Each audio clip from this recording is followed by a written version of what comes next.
What's up guys, Azim here. So Samsung S11 is going to be next year's Samsung's flagship with much more upgrades and features, and as usual we are getting some leaks news for Samsung S11 too. As you can see, Ice Universe tweeted recently that design and specifications for S11 has been finalized, and this means that we will see more leaks and real life videos of S11 in the next couple of days. So this tweet confirms the upcoming leaks for Samsung S11.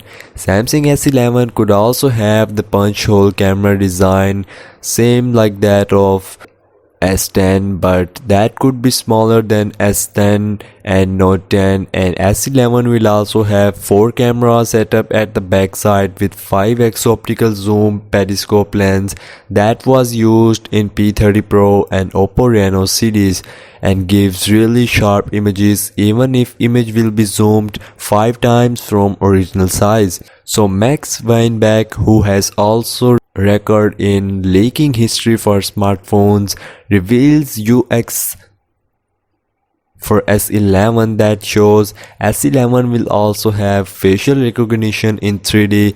That will be amazing to see it on S11. So Samsung will be improving the facial recognition and 3D fingerprint scanner, or we will see the 3D facial recognition on S11.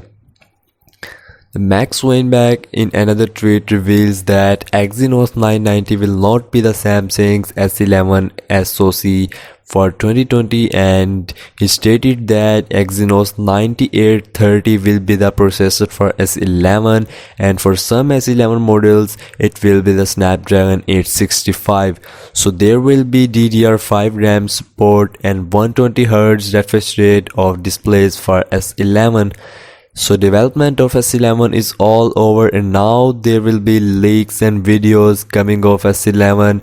So to be updated with that, make sure to subscribe, and I will catch you guys in the next one.